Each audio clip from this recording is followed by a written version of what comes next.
All right, shalom, shalom. First off, give all praise, honor, and glory unto Yahweh by Hashem Yahushai, by Hashem Rakakadash. The honors to the apostles and the elders of GMS. Salutes and honors to the elect, all the brothers across the four corners who are enduring in truth and sincerity, all the men and the women who follow. So this is the brother Karatazar coming back at you with another lesson. This one entitled "The Origins of Banking," the Bank of Babylon. And Lord's what is edifying lesson. Shouldn't be too long, but Lord's will still packs the punch. So we're gonna jump right into it. This is Daniel chapter 2 and verse 31. It says, "Thou, O King, sawest, and behold, a great image. This great image, whose brightness was excellent, stood before thee, and the form thereof was terrible." So this is going into the statue that King Nebuchadnezzar saw, and he had his dream. Okay, so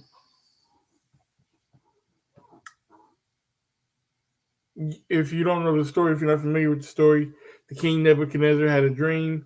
He needed someone to interpret it. Nobody could interpret it, but Daniel was given the interpretation to it. Put this on silent.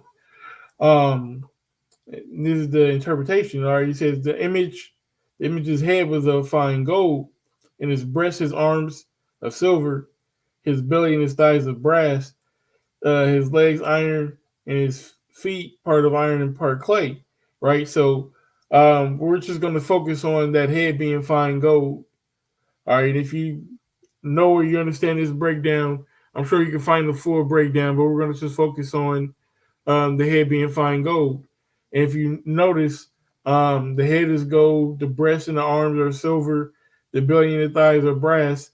These metals are getting less valuable but more tough. All right, as they go. All right, and this is talking about kingdoms. All right, so Babylon is this head of gold. The Persians and the Medes is that arms of silver and the breast of silver, and the belly and the thighs of brass is the Greeks. All right, and then the iron and part clay, that's the Roman Empire.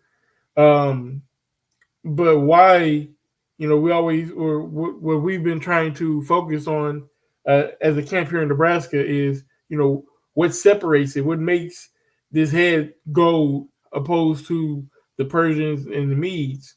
What is something that sets it apart, that makes it that head of gold? All right, so I just want to get into one aspect of making this head the head of gold. And let me jump down real quick. Um, Verse 36, this is the dream, and we will tell the interpretation. Thou, O King, art the King of kings, for the power of heaven have given thee a kingdom, power, and strength, and glory. And wheresoever the children of men dwell, the beasts of the fields and the fowl of heaven have given unto he have given into thine hand, and he have made thee a ruler over all of them. Thou art this head of gold.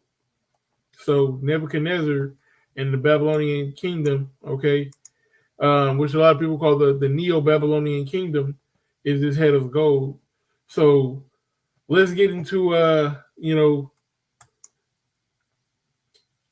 this Bank of Babylon. Let me see. Okay, so this is from Cambridge.org. All right, dated February 3rd of 2011. It says the economic importance of the sanctuaries and of antiquity has long been recognized because, matter of fact, let me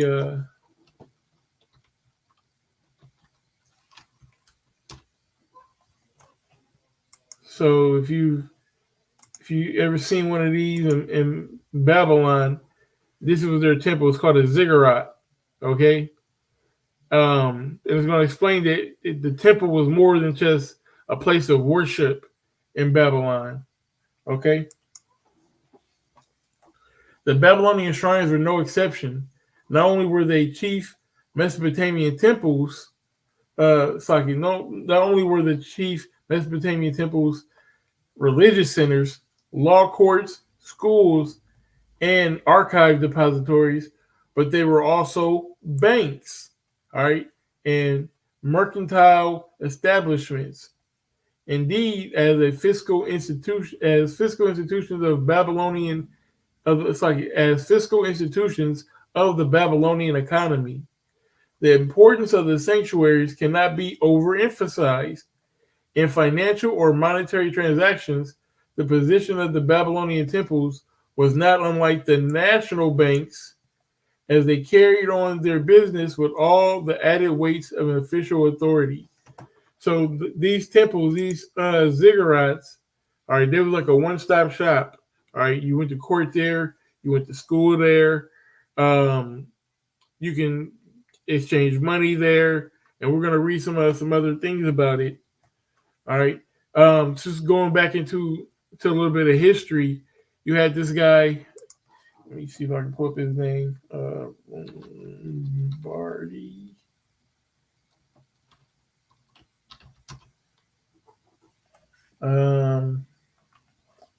I can't get his name right. Hold on, give me a second. Who made laws in Babylon? Hammurabi. That's it. Hammurabi. So this guy Hammurabi, he created like the first set of laws, so to speak. Well, we know that our law was oral, and it was passed down coming all the way, before the flood. That's how. Matter of fact, let's get all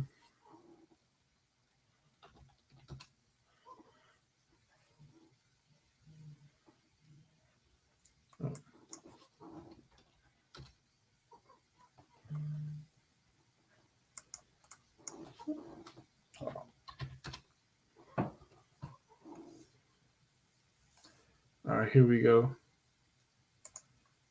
So this is Genesis chapter 4, and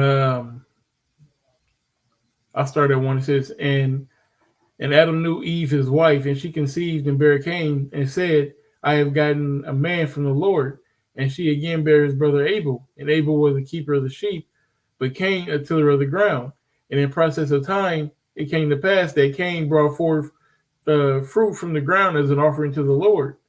And Abel brought the first of his flock, the firstings of his flock, and the fat thereof. And the Lord had respect unto Abel and his offering, because when you offer, or you offer meat, you offer actual, live animals. You can't offer fruit from the ground. All right. That's why his offering wasn't respected. Okay, because he came with a whack offering to the Lord. Okay, so, and it's in the law. All right, and like I said, our law was oral in these times.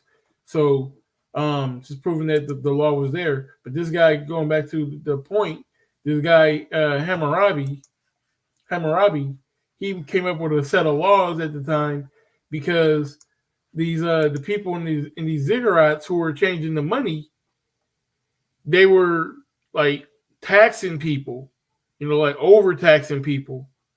So like with weights and measures, okay, putting interest on things. So what Hammurabi did, he basically came up with laws and said, okay, you can't overcharge, a Babylonian, but somebody outside of Babylon, you can overcharge them. So you had these people who were money changers, and they were getting rich. Okay, they were getting rich off the people in Babylon, getting rich off, the people outside of, outside of Babylon, especially, if you were, well, let's get to some more of these articles, and then I'll speak on them a little bit more. I don't want to seem like everything's just coming from me. And matter of fact, hey, here it's talking about it right now. All right, so in 1800 BC, which is way before the Neo-Babylonian Empire, but this is really setting a foundation, laying the foundation on why when Nebuchadnezzar took it over, he took it to the next level. All right, so this is 1800 BC. The priests allowed loans in the Babylonian Empire. During the time of Hammurabi, temples became wealthy from the collection of taxes and donations. Historians have discovered records of priests who borrowed money from their own temples. Wealthy temples also helped widows, orphans, and the poor. A thousand years later, the temples became so rich that the concept of banking came up as an idea. Right, so 1,000 years later, which now you're getting closer to the time of Nebuchadnezzar, right? Around the time of Hammurabi in the 18th century BC, the priests allowed people to take loans. And old Babylonian temples made numerous loans to the poor and entrepreneurs in need. The Code of Hammurabi recorded interest bearing loans. In ancient Babylon, gold was deposited in temples for safekeeping. They did that because people would not steal from the gods. So, they would loan out to regular everyday people. They would also loan out to other kingdoms. So, say like somebody wanted to, um, what's the word? Somebody wanted to go to war against their neighbor. You could go to Babylon and get a loan to get money to pay for weapons, to pay for everything else that you needed to go to war with. Okay, so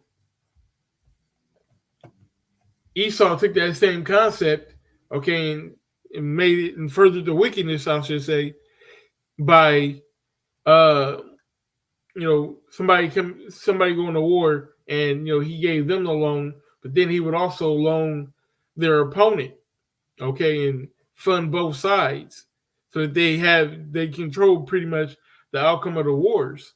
All right, but all this banking, it goes back to Babylon. All right, we're gonna get this last excerpt. I believe it's from a book.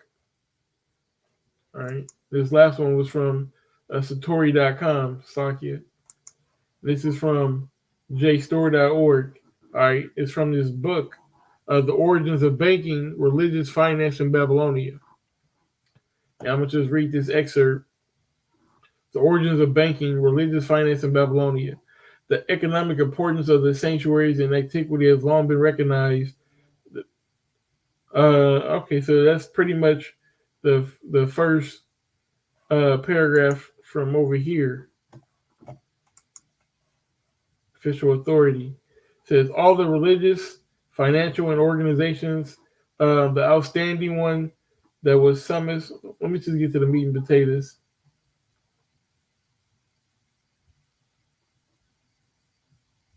It says no Mesopotamian fame has such a reputation and longevity in the banking sphere as the sun god shrine.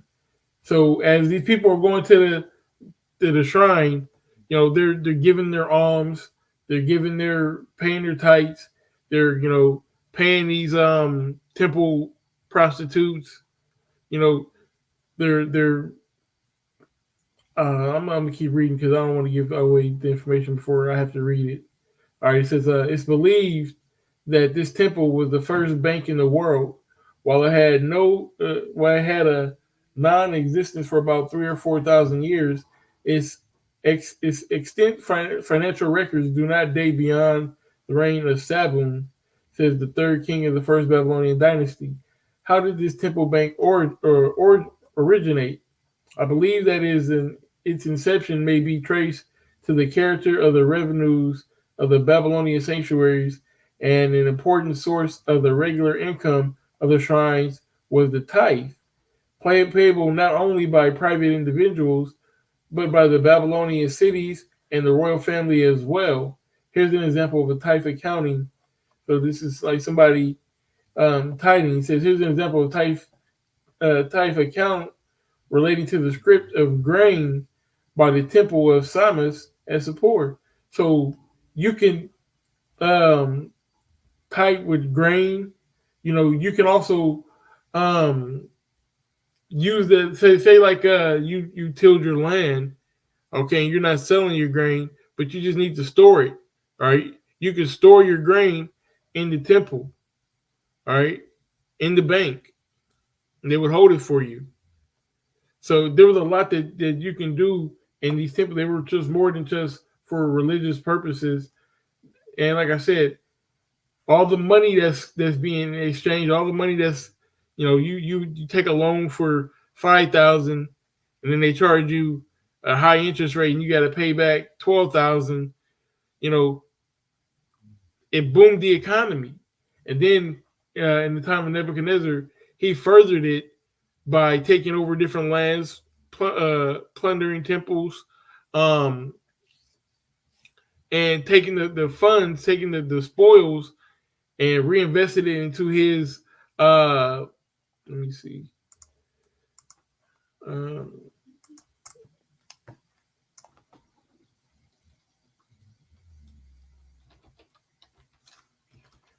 okay, reinvested it into things like the Hanging Gardens.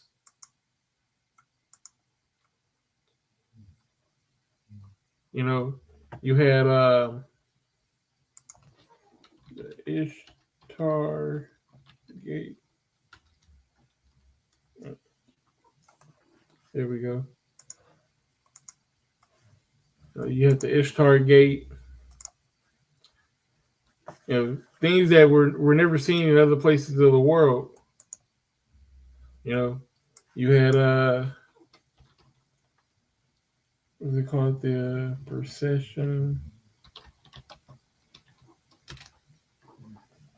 processional way. Let me see. It's not showing it. This is a good depiction.